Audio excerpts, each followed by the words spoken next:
عاصمة الإمارات؟ إسرائيل.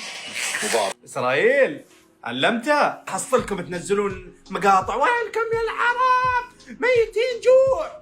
أقسم بالله وأنت تتكلم نام والله العظيم أنت والله لكم جاحدين. أكبر جحيدة أنت وربك. بغض النظر عن اللي جالس يقوله هذا اللي لا يمثل إلا نفسه، كان في أصوات أيام الحرب على غزة تقول أن أهل غزة هم اللي بدأوا هذا الحرب وأنهم يستاهلوا اللي جالس يحصل لهم، وإلى الآن بعضهم عادهم ثابتين على كلامهم. يا جماعة إحنا إذا شفنا مريض أو إنسان مصاب ببلوى أو شيء نقول الحمد لله على كل حال، فما بالك أن تتشمت بشعب عاش تحت الحصار والاحتلال لمدة أكثر من 70 عام. ومش كذا وبس، البعض يحس بشعور الانتصار لما يسمع أخبار المجازر اللي جالسة تحصل في غزة. مش قلت لكم إنه يحصل هكذا وهكذا ويموتوا كثير من الناس، لكن أنا معي رد واحد لهم: إن تمسسكم حسنة تسؤهم وإن تصبكم سيئة يفرحوا بها وإن تصبروا وتتقوا لا يضركم كيدهم شيئا. حسبنا الله ونعم الوكيل.